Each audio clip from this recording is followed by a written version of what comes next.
l'arbitre central échappe de peu à la furie de certains supporters, des images d'ailleurs assez incroyables dans notre cercle footballistique. Je vais me retourner vers le secrétaire général du Conseil transitoire. Alors, cette attitude est-elle compréhensible? Ça, c'est d'un. Pourquoi arrive-t-on à ce genre de comportement dans nos stades? Ça, c'est deux. Et à quoi peut s'exposer le club si sa responsabilité est établie? Non, il faut dire que des actes comme ça, on ne doit plus revoir ça dans les stades. Donc, on doit fermement les condamner. Mais malheureusement, je pense que c'est pas la première fois que ça arrive. Et c'est toujours du côté de l'Ouest. Et ce sont les mêmes équipes. Peut-être que la passion l'emporte toujours sur l'enjeu. Mais il faut comprendre que généralement, ces gens, peut-être qu'ils ne sont pas sensibilisés, ils ne sont pas fair-play, et c'est ça le fair-play. Il faut respecter les décisions de l'arbitre. Après, on n'a pas besoin de vivre ce genre de spectacle. Et donc, pour nous, je pense qu'on doit fermement les condamner. Donc maintenant, il faut bien comprendre que il y a les textes au niveau de la Fédération camerounaise de football. Il y a des commissions compétentes qui peuvent trancher, qui tranchent ce genre de situation. Mais déjà, quand on fait une lecture de la connaissance que nous avons, il faut savoir que la première chose, c'est que le club qui organise, le club qui reçoit est responsable de ses supporters. Et donc, généralement, la faute incombe toujours au club qui reçoit. Bon, maintenant, est-ce qu'ils étaient sur un terrain neutre? Est-ce que c'était un terrain choisi par la Ligue régionale? Est-ce que c'est un terrain qui appartient à Rizière ou bien alors à Volcan? Je pense que les responsabilités peuvent clairement être établies. Il faut aussi savoir que dans ce genre de compétition, il y a souvent des petits malins qui viennent... nous, on a beaucoup vu ça, qui viennent s'introduire parce qu'ils ont des intérêts autres que ce que nous voyons. Oui, effectivement. Ça peut être... des jeux de hasard, ceux qui... Par exemple, et autres. Et nous, on a vu, même en Elite One, on a vu ce qui s'est passé au cours d'un match, je pense que c'était Faux-Vazur contre... je pense contre Canon. Donc l'arbitre avait bien dirigé son match et à la sortie il y a eu un spectateur qui est venu taper sur l'arbitre.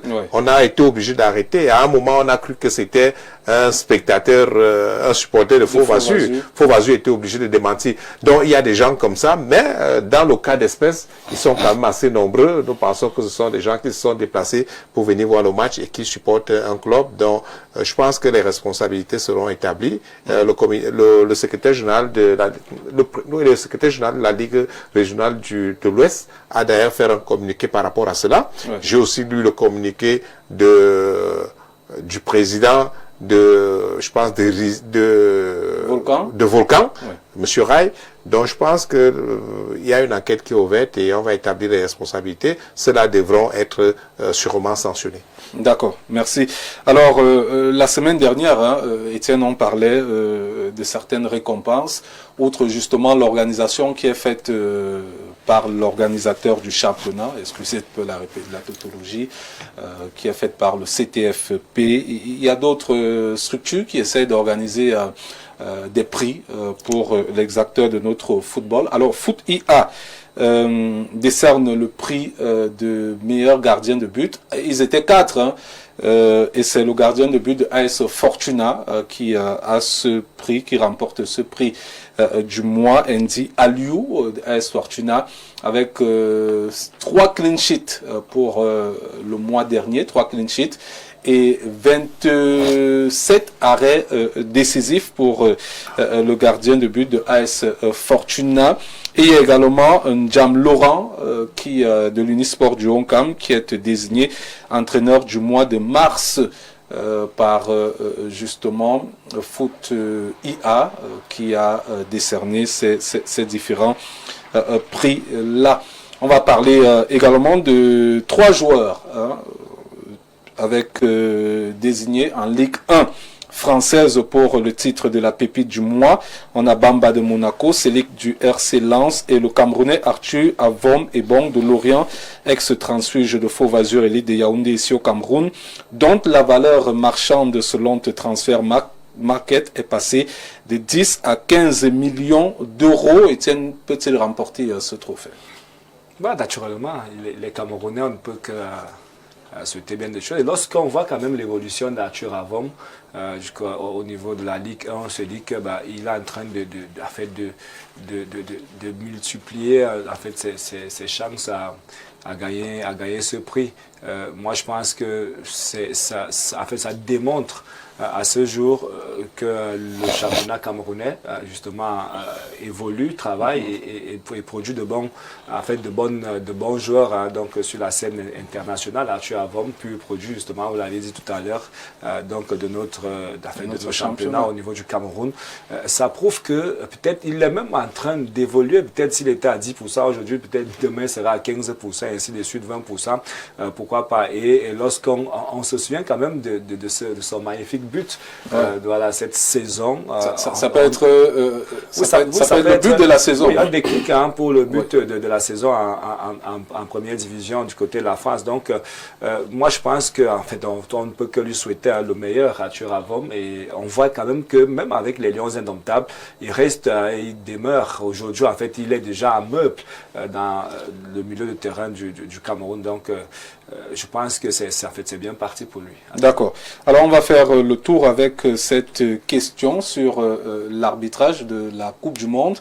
Ouais. Contrairement à certains qui ont annoncé qu'on n'avait pas d'arbitre de ce côté-là, on n'aura pas un arbitre central, mais on a un arbitre assistant, Elvis Noupoué, qui est le seul arbitre camerounais retenu pour la Coupe du Monde États-Unis, Mexique, Canada 2026. Elvis Noupoué qui a toujours été dans les grandes compétitions, que ce soit en Afrique et même au niveau mondial. Et on parlait de Jean-Jacques Ndala, malheureusement, l'arbitre de la Coupe d'Afrique des Nations, lui qui, à contrario, n'y sera pas. Je commence le tour, je reviendrai avec vous. Je commence par Fidel Castro. Bonne nouvelle pour le Cameroun. Oui, c'est la reconnaissance d'un travail bien accompli et surtout la régularité pour Elvis Noupoué qui démontre ainsi qu'il n'est pas arrivé, il n'est pas arbitre international par hasard. Parce que je pense que lors de la dernière Coupe d'Afrique des Nations, il était déjà présent. Il a également été présent, il est toujours présent lors des compétitions interclubs au niveau de l'Afrique, la Champions League. Ouais. Donc je crois que c'est une reconnaissance et c'est pour dire que je suis d'avis avec vous lorsque j'ai parcouru également certains textes. C'est pour ça que je veux dire qu'il y a certaines personnes au Cameroun qui vivent dans le déni total.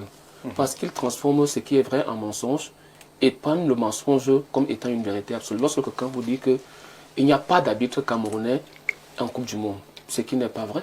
Il y a bel et bien un arbitre camerounais. Maintenant, vous pouvez dire qu'il n'y a pas un arbitre central. Je ne sais pas qui lui a dit, quel est l'ordonnancement. Aujourd'hui, on l'a classé comme arbitre assistant.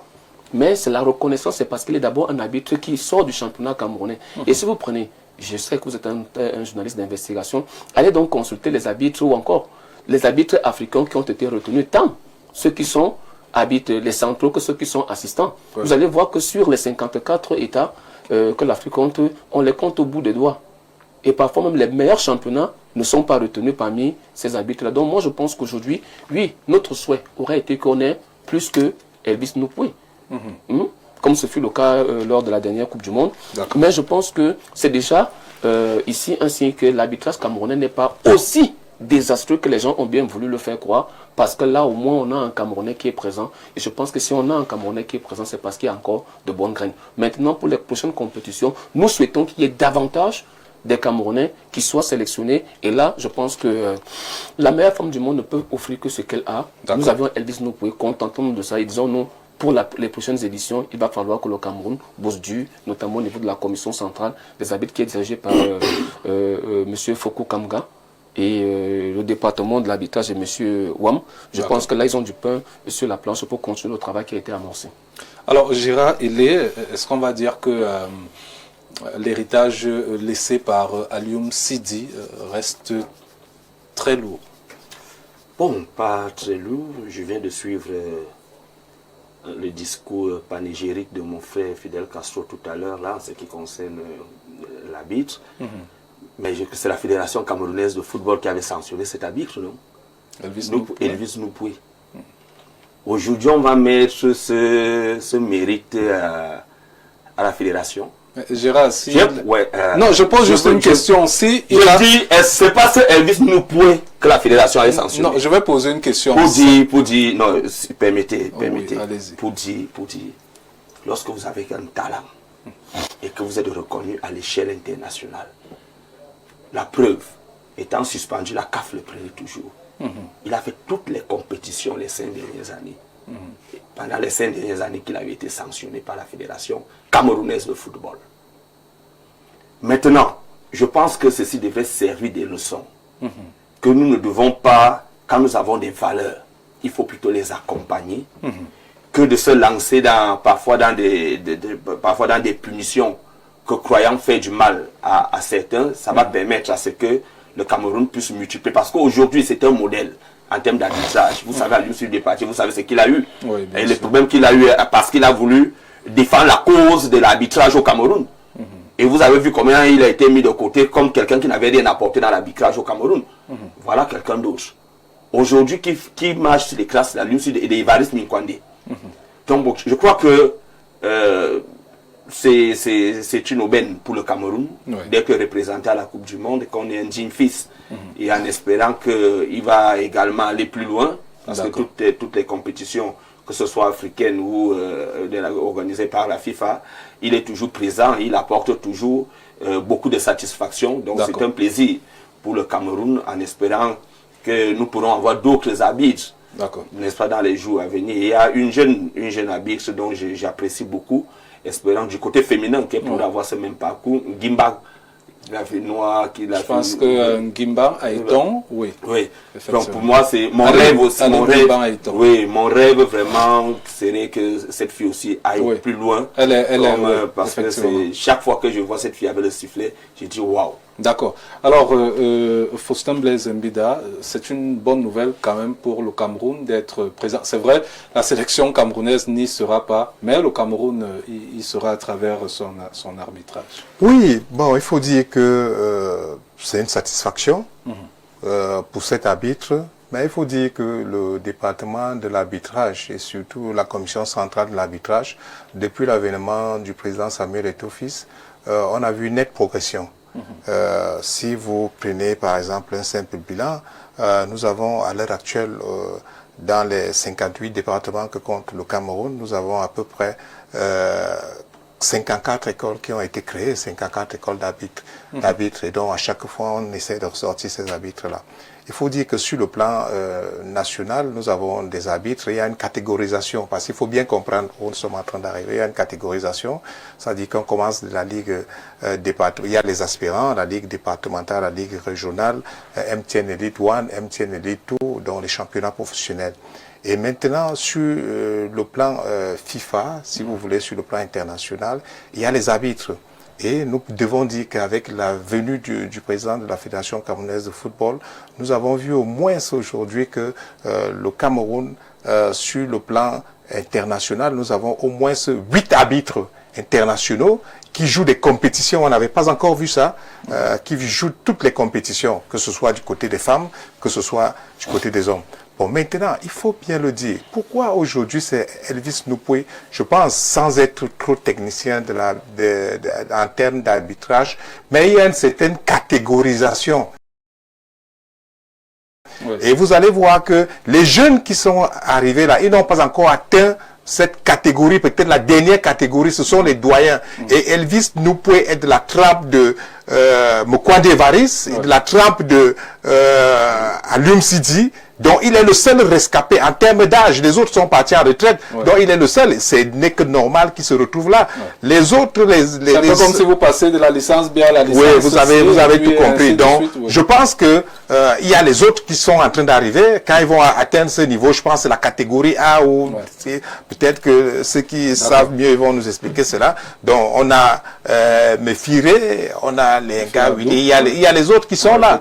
Donc, nous voulons dire que c'est vraiment, depuis que le président de la Fédération camerounaise de football est arrivé, il y a quand même une nette amélioration en ce qui concerne les arbitres. On ne retrouve plus comme vous aviez avant. Il n'y avait que 2, 3 arbitres internationaux que vous connaissez. Maintenant, aujourd'hui, ils sont une panoplie qui joue, je vous dis, qui joue toutes les compétitions africaines. Donc maintenant, il faut bien le dire, c'est pour rappeler à mon jeune cadet Gérard Hélé, la fédération ne peut pas, l'association ne peut pas vous sanctionner et vous continuez à jouer à l'international. Et donc, il faut le dire, Monsieur Elvis Nopoué n'a jamais été sanctionné par la Fédération camerounaise de football. Il a été rappelé. Alors, et on l'a laissé, il a continué à jouer. Donc, il n'a jamais été sanctionné. Une fois que votre fédération vous sanctionne, est-ce que vous comprenez? La FIFA, la CAF ne peut pas vous utiliser parce que la sanction là s'étend là-bas. Est-ce que vous comprenez? On ne peut pas venir prendre quelqu'un qui est sanctionné ici pour aller jouer. Donc, c'était pour lui. D'accord, merci. Alors, je termine par vous, Étienne. Votre ami sera...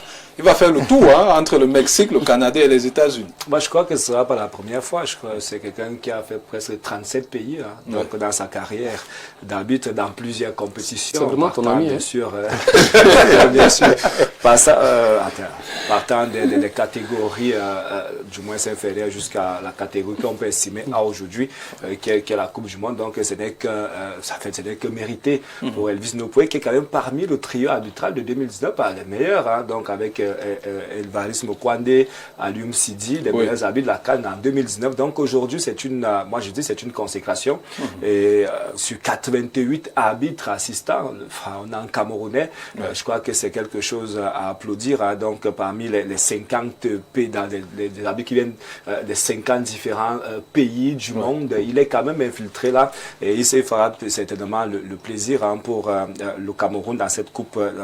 Dans cette Coupe du Monde qui arrive. Donc, Elvis Nopoué, on ne peut que lui souhaiter bien de choses dans cette Coupe du Monde, donc 2026. Maintenant, ce que dit le secrétaire général sur le plateau n'est que normal. On ne peut pas avoir justement une compétition qui n'a pas de règles. Et à toute règle, il y a des sanctions. Lorsqu'il y a peut-être des manquements, bien sûr. Il a parlé d'un rappel à l'ordre. Oui, rappel à l'ordre, ça veut dire que lorsqu'il y a un manquement à l'observation des règles qui sont établies, il faut justement soit un rappel à l'ordre, soit une sanction. Donc maintenant, c'était en 2003, 2023, si vous vous souvenez bien, le match Colombe du Jai Lobo et je crois Fovu de Baham, c'est là où il y a eu un problème avec le gardien, même des gardiens de but, d'où la sanction, d'où le rappel à l'ordre. Au cours d'une demi-finale de la Coupe du Cameroun. On a repris le penalty. Et c'était lui qui était à la ligne. Il a dit que le gardien avait bougé et Colombe avait déjà jubilé. Et après, c'est Fovu qui a gagné cette demi-finale. Exactement. Donc, lorsqu'on a des commissions quand même qui existent, il va falloir, il faut... Et Gérard Hélé à l'époque avait crié au scandale. En passant, il faut qu'on regarde... À ce supporter de Colombe.